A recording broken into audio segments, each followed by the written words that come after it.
Por pior que seja o cenário nessa conversa ali com o colaborador, e a gente sabe que não é um momento fácil, realmente é um momento delicado muitas vezes para ambas as partes, é preciso ter uma dose de positividade.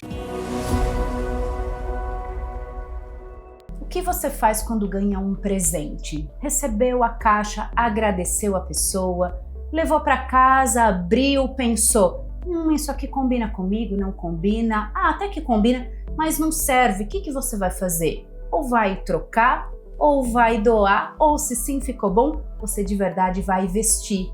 E com o feedback que você recebe, também é assim? Vamos conversar sobre o assunto aqui com Marcelo Mantovani, consultor de aprendizagem.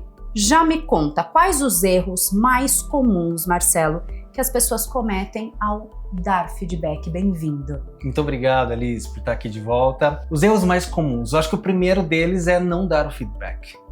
Eu acho que já começa por aí e infelizmente a gente sabe que essa é a realidade de muitas empresas. Não há uma regularidade no feedback e aí, naturalmente, os colaboradores acabam, sem a orientação adequada. Mas se a gente considerar aquele líder que aplica o feedback, qual que é ali o erro mais comum? Primeiro, é não se preparar.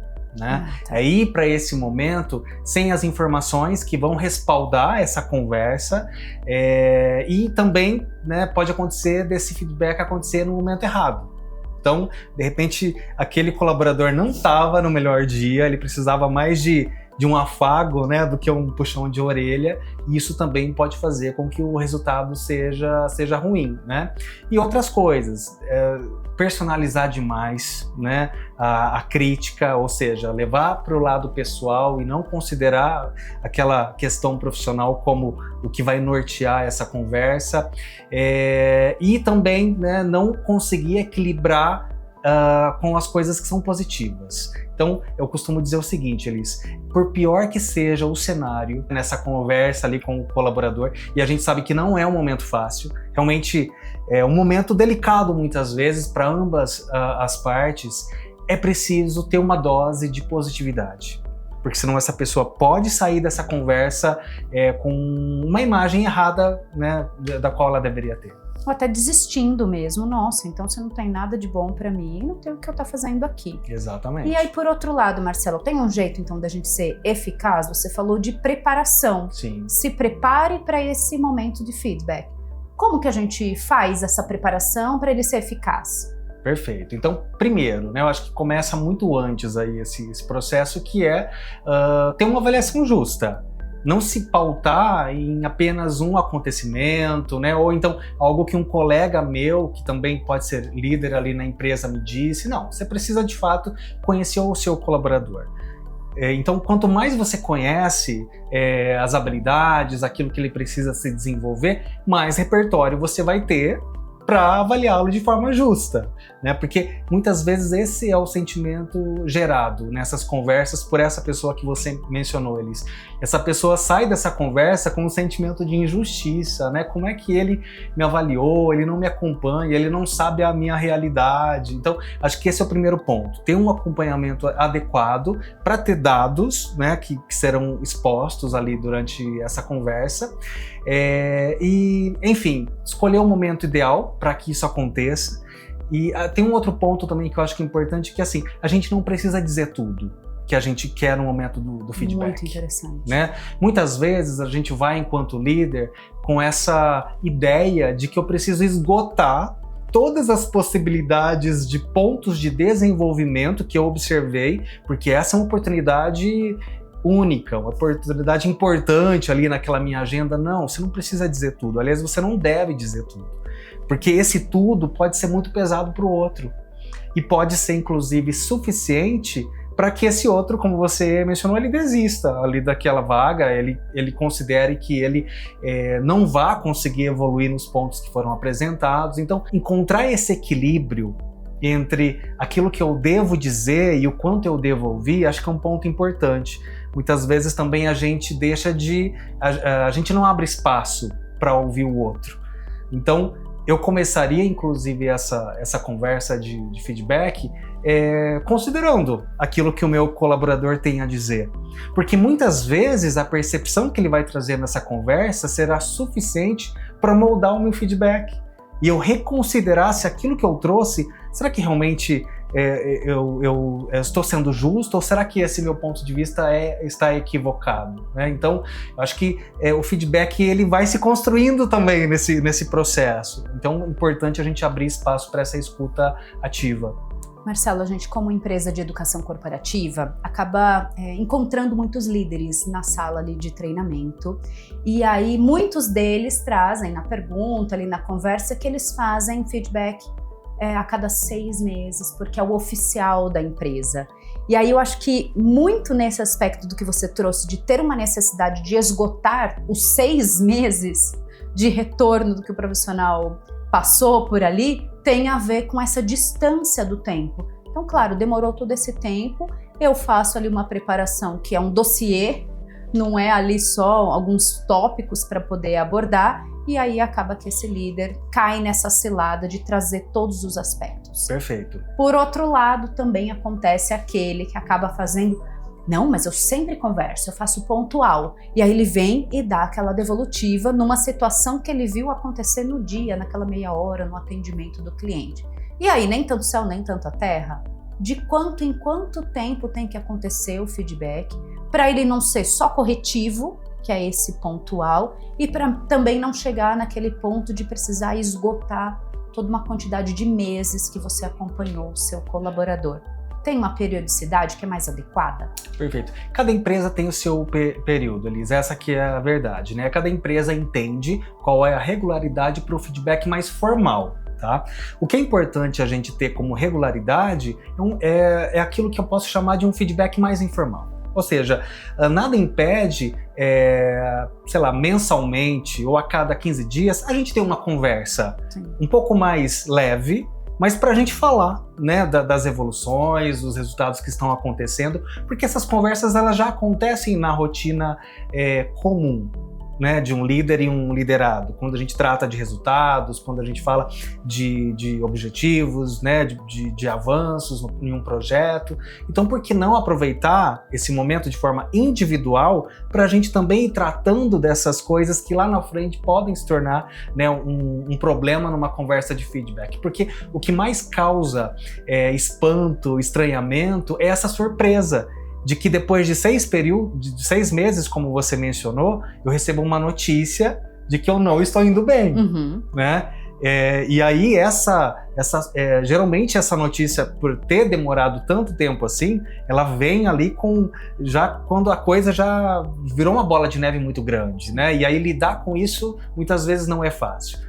Mas se eu vou dando pequenos sinais, né? Se eu vou tendo uma conversa ao longo desse período e a oportunidade dessa pessoa se desenvolver e não ter essa surpresa lá na frente, o resultado ele tende a ser muito mais positivo. Então, não existe uma regularidade padrão, mas há uma necessidade sim de eu continuamente acompanhar esse meu liderado e ser honesto com ele, dizendo para ele onde ele de fato precisa se desenvolver, porque inclusive lá na frente a gente vai ter algum momento formal, né, que vai ser pautado inclusive numa avaliação da empresa, do RH, enfim, né, que vai para uma esfera corporativa e que depende desse desenvolvimento, né? Até porque se a pessoa passa muito tempo numa estrada no caminho errado, depois de 6 meses está tão longe que talvez você não consiga mais resgatar aquela pessoa. Sim. Para se você percebe, não, tá no caminho errado, a pessoa consegue fazer um retorno e voltar para o caminho que vai levar todo mundo junto para aquele mesmo lugar.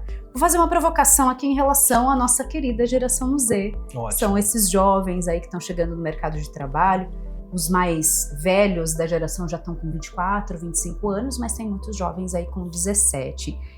Eles sim trazem uma exigência mais constante em relação a feedback, só que até um feedback um pouco diferente, né, Marcelo? Que é o feedback vai e vem. Então, no mesmo ponto que eles querem que você diga para eles onde eles precisam melhorar, naquilo que eles estão acertando, eles também querem dar feedback para o líder. Perfeito. Como é que a gente chega, então, nessa equação que o feedback nem está acontecendo da maneira como deveria, mas agora a geração Z já quer o feedback até um pouco mais evoluído?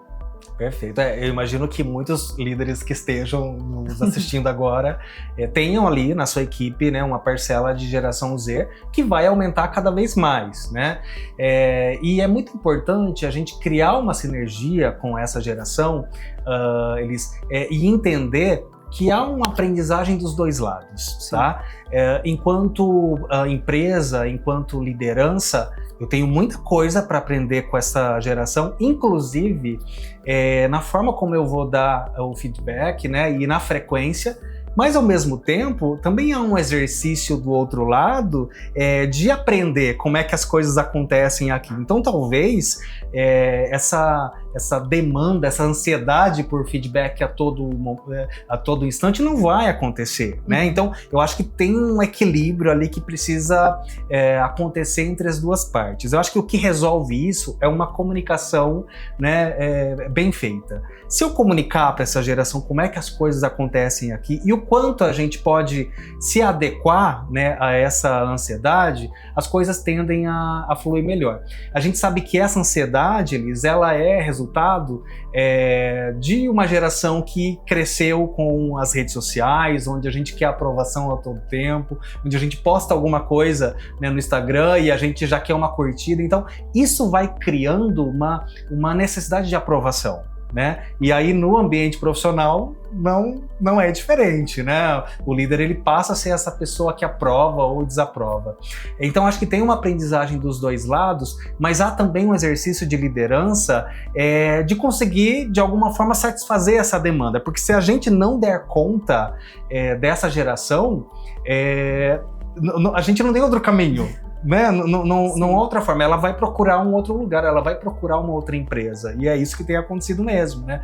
Muitas vezes essa geração fica alguns meses ali na empresa, entendeu que as coisas não funcionavam como ela queria, e aí procura, né, um outro lugar que a satisfaça. Então eu acho que tem um exercício aí de retenção desses talentos que passa pelo feedback, mas há também uma aprendizagem que deve ser incorporada na cultura da empresa.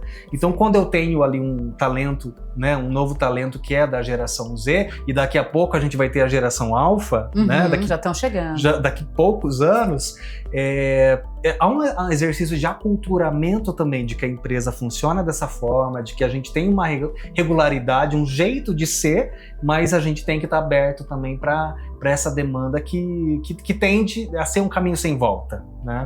Vamos falar de dados então, Marcelo? Olha só, tem um estudo aqui do site Zavio. 68% dos empregados que recebem feedback direto e consistente, com a periodicidade que a gente comenta por aqui, se sentem realizados no seu trabalho.